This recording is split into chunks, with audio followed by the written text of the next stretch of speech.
నుంచి హైదరాబాద్ కు choreographer Johnny master ను పోలీసులు తరలించారు. నార్సింగ్ పోలీసులు అదుపులో ఉన్న జానీ మాస్టర్ ను రహస్య ప్రదేశంలో విచారిస్తున్నారు. నగర శివారులోని ఒక ఫామ్ హౌస్ లో జానీ మాస్టర్ ను పోలీసులు విచారిస్తున్నారు. విచారణ అనంతరం ఇవాళ ఫోక్సో కోర్టు న్యాయమూర్తి ముందు జానీ మాస్టర్ ను పోలీసులు హాజరుపరచబోతున్నారు. సైబరాబాద్ ఎస్ఓటీ పోలీసు బృందం గోవాలోని లాడ్జిలో నిన్న జానీ మాస్టర్ ను అదుపులోకి తీసుకుంది. అక్కడ కోర్టులో హాజరుపరిచి నగరానికి తీసుకొచ్చారు. లేడీ కొరియోగ్రాఫర్ ఫిర్యాదు మేరకు రాయదుర్గం పిఎస్లో 0 ఎఫ్ఐఆర్ గా నమోదు చేసిన తరువాత కేసును నార్సింగి పిఎస్ కు రిజిస్టర్ చేశామని అటు పోలీసులు వెల్లడించారు. 2020లో తన దగ్గర పనిచేసే లేడీ కొరియోగ్రాఫర్ పై జానీ మాస్టర్ లైంగికంగా దాడికి పాల్పడి ఎవరికీ చెప్పొద్దని బెదిరించినట్టుగా బాధితురాలు ఫిర్యాదులో పేర్కొన్నట్టు పోలీసులు స్పష్టం చేశారు. బాధితురాలు ఫిర్యాదు మేరకు జానీ మాస్టర్ పై ఫోక్సో కేసు కింద నమోదు చేశామని నార్సింగ్ పోలీసులు తెలిపారు. తనపై పలుమార్లు అత్యాచారం చేశాడని ఓ మహిళా అసిస్టెంట్ కొరియోగ్రాఫర్ ఇచ్చిన ఫిర్యాదు మేరకు నార్సింగ్ పోలీస్ స్టేషన్లో కేసు నమోదైంది. ఇక బాధితురాలు రాయదుర్గం పోలీస్ స్టేషన్లో ఫిర్యాదు చేయగా 0 ఎఫ్ఐఆర్ నమోదు చేసి నార్సింగికి బదిలీ చేశారు. అతడిపై ఫోక్సో యాక్ట్ కింద కేసు నమోదు చేశారు. పోలీసులు దర్యాప్తు చేపట్టి జానీ మాస్టర్ను అరెస్ట్ చేశారు. ముంబైలో ఓ సినిమా చిత్రీకరణ నిమిత్తం జానీ మాస్టర్తో పాటు మరో 2 సహాయకులం వెళ్లామని, అక్కడ హోటల్లో తనపై జానీ మాస్టర్ అత్యాచారానికి పాల్పడ్డాడని బాధితురాలు వాపోయారు. ఈ విషయం ఎవరికైనా చెబితే పని నుంచి తొలగిస్తానని, సినిమా పరిశ్రమలో ఎప్పటికీ పనిచేయలేవని బెదిరించాడని ఫిర్యాదులో పేర్కొంది బాధితురాలు.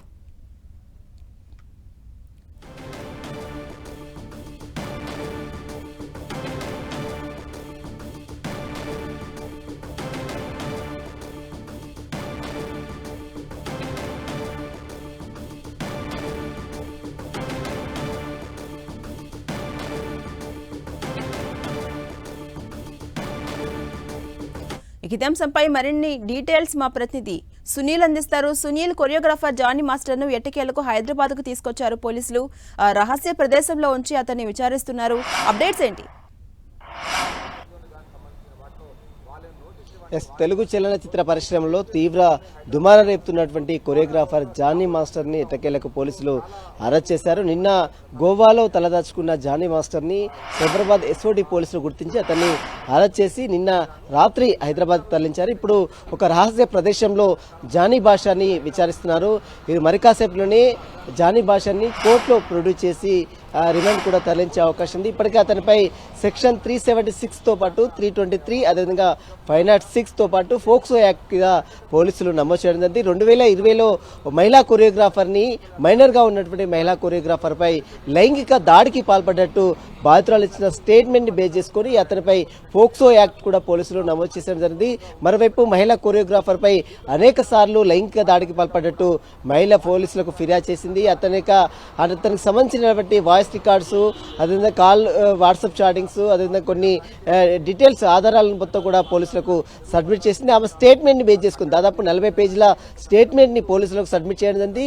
స్టేట్మెంట్తో పాటు కొన్ని ఎవిడెన్స్ని కూడా పోలీసులకు మహిళా కొరియోగ్రాఫర్ బాధితురాలు ఇచ్చింది. ఈ నేపథ్యంలోనే జానీ మాస్టర్ పై పోలీసులు అనేక సెక్షన్స్ కింద అంటే 376తో పాటు ఫోక్సో యాక్ట్ కూడా పోలీసులు నమోదు చేయడం జరిగింది. అయితే నిన్న గోవాలో ఉన్నట్లు పక్కా సమాచారం తెలుసుకున్నటువంటి సైబరాబాద్ ఎస్ఓటీ పోలీసులు అతన్ని అరెస్ట్ చేసి హైదరాబాద్ తరలించారు. ఒక రహస్యమైనటువంటి ప్లేసెస్ లో అతన్ని విచారిస్తున్నారు. మరి కాసేపులోనే అతన్ని పోలీసులు ఫోక్సో కోర్టుతో పాటు అక్కడ లోకల్ సంబంధించిన కోర్టులో ప్రొడ్యూస్ చేసే అవకాశం ఉంది. నిన్న గోవా నుంచి ట్రాన్సిట్ వారెంట్ ద్వారా పీటీ వారెంట్ ద్వారా అతన్ని హైదరాబాద్ తరలించారు. ఇక ఇప్పటికే మనం చూసాం బాధితురాలు అటు ఫిలిం ఛాంబర్ నేతలకు, మరోవైపు అటు పోలీసులకు, మరోవైపు ఉమెన్ కమిషన్ కూడా ఫిర్యాదు చేసింది. మహిళా కమిషన్ కూడా ఇప్పటికే ఆమె సంబంధించి దాంట్లో స్పందించింది. తనకు రక్షణ కల్పించాలంటూ కూడా ఇప్పటికే పోలీసులకు ఆదేశాలు మహిళా కమిషన్ ఇచ్చినటువంటి దృశ్యాలు కూడా మనం మహిళా కమిషన్ ఆమెకు ఎప్పుడైతే ఫిర్యాదు చేసిందో మహిళా సంఘాలు కూడా పెద్ద సంఖ్యలో ఆమెకు మద్దతుగా నిలిచాయి.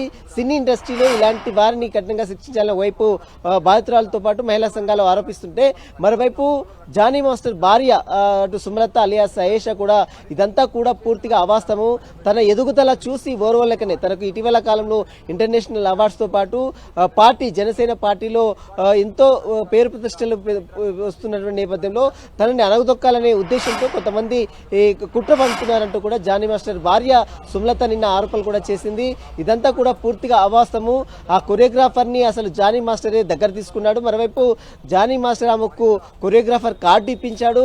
అనేక ఆఫర్స్ కూడా సినీ ఇండస్ట్రీలో అనేక ఆఫర్స్ కూడా ఇప్పించాడు. ఆమె తొందరగా ఎదగాలని, తొందరగా డబ్బులు సంపాదించాలని ఆశతోనే ఆమె జానీ మాస్టర్ పై లేనిపోని ఆరోపణలు చేస్తుందంటూ కూడా నిన్న జానీ మాస్టర్ సత్యమణి సుమలత ఆరోపణలు చేస్తున్నటువంటి పరిస్థితి మనం చూసాం. అయితే మొత్తం మీద జానీ మాస్టర్ సంబంధించిన దాంట్లో పోలీసులు వైపు బాధితురాలు ఇచ్చినటువంటి స్టేట్మెంట్ ని బేస్ చేసుకుని మాత్రమే పోలీసులు కేసు నమోదు చేసుకోవడం జరిగింది. ఆమె ఇచ్చిన ఎవిడెన్స్, ఆమె ఇచ్చినటువంటి కొన్ని డాక్యుమెంట్స్ మొత్తం కూడా పూర్తిగా వెరిఫై చేసి అతన్ని పోలీసులు అరెస్ట్ చేసి నిన్న గోవా నుంచి పీటీ వారెంట్ ద్వారా, ట్రాన్సిట్ వారెంట్ ద్వారా హైదరాబాద్ తీసుకొచ్చారు. రహస్య ప్రదేశాల్లో అతన్ని విచారిస్తున్నారు. మరి కాసేపట్లోనే అతని స్టేట్మెంట్ మొత్తం కూడా నమోదు చేసుకున్న తర్వాత అతన్ని ఫోక్సో కోర్టులో అతన్ని ప్రొడ్యూస్ చేసిన తర్వాత మరి కోర్టు అతన్ని రిమాండ్ తరలిస్తుందా, మరి ఎలాంటి శిక్ష విధిస్తుంది, అంటే ఈ రోజు ఎలాంటి తీర్పు అంటే రిమాండ్ తరలిస్తుందా, రిమాండ్ రిజెక్ట్ చేస్తుందా అనేది కూడా చూడాల్సింది చెప్పవచ్చు. మొత్తం మీద జానీ మాస్టర్కి సంబంధించిన కేసులో పోలీసుల వైపు సీరియస్ గా దర్యాప్తు కొనసాగిస్తున్నారు. మరోవైపు మహిళా సంఘాలు కూడా మద్దతుగా నిలుస్తున్నాయి బాధితురాలు కండగా. మరి చూడాలి, మరి కాసేపట్లోనే కోర్టుకు అతను తీసుకొచ్చి ప్రొడ్యూస్ చేసే అవకాశం కూడా కనబడుతుందని చెప్పవచ్చు. ఝాన్సీ, అంటే సునీల్, అటు జానీ మాస్టర్ పై ఇప్పటి వరకు ఓవరాల్ గా ఏ సెక్షన్స్ కింద కేసులు నమోదు చేశారు? మరోవైపు బాధితురాలు పోలీస్ స్టేషన్ ను ఆశ్రయించింది, తెలుగు ఫిలిం ఛాంబర్ ను ఆశ్రయించింది, మహిళా కమిషన్ ను కూడా ఆశ్రయించింది. ప్రధానంగా ఏం డిమాండ్ చేస్తోంది బాధితురాలు? ఇప్పటి వరకు రియాక్ట్ అయిన సందర్భాలు ఏమన్నా కనిపించాయా? రాయదుర్గం పోలీస్ స్టేషన్లో బాధితురాలు మొట్టమొదటిగా కేసు నమోదు చేసింది. కానీ ఆమె లిమిట్స్ నార్సింగ్ పోలీస్ స్టేషన్ పరిధిలో ఉంటుంది కాబట్టి ఈ కేసుని రాయదుర్గం పోలీసులు 0 ఎఫ్ఐఆర్ చేసి అటు నార్సింగ్ పోలీస్ స్టేషన్కి బదిలీ చేయడం. నార్సింగ్ పోలీసులు సెక్షన్ 376తో పాటు 323 అదేవిధంగా 506 కింద పోలీసులు కేసు నమోదు చేసింది. మొత్తం మీద దాదాపు 2020లో, అంటే ఆమె మైనర్గా ఉన్నప్పుడే ఆమెపై లైంగిక దాడికి పాల్పడ్డాడంటూ బాధితురాలు స్టేట్మెంట్ ఇచ్చింది. ముంబైలో ఒక హోటల్లో ఒక షూటింగ్, అవుట్డోర్ షూటింగ్ వెళ్ళినటువంటి సమయంలో లైంగిక దాడికి జానీ మాస్టర్ పాల్పడ్డాడని ఆమె ఇచ్చిన స్టేట్మెంట్ బేస్ చేసుకొని అతనిపై ఫోక్సో యాక్ట్ కూడా పోలీసులు నమోదు చేయడం జరిగింది. మొత్తం మీద బాధితురాలు ఒకటి చెప్తుంది, తను ప్రతిసారి కూడా తనకు ఆఫర్స్ రాకుండా, తనకు అవకాశాలు రాకుండా జానీ మాస్టర్ ఇబ్బందులకు గురి చేస్తున్నారు. తన సొంతంగా ఎదుగుతుంది. ఇటీవల కాలంలో మనం చూస్తాం చాలా సినిమాల్లో ఆమెకు మంచి మంచి ఆఫర్స్ వస్తున్నాయి, కానీ అతను అడ్డుపడుతున్నారు. ఎలాంటి ఆఫర్స్ రాకుండా పదే పదే చిత్రహింసలకు గురి చేస్తున్నాడు. తన నుంచి తనకు ప్రాణహాని ఉందంటూ కూడా బాధితురాలు ఇప్పటికే పోలీసులకు ఆశ్రయించింది. మరి చూడాలి, మరి కాసేపట్లోనే జానీ మాస్టర్ ని కోర్టులో కూడా పోలీసులు ప్రొడ్యూస్ చేసే అవకాశం ఉంది. Right, thank you Sunil.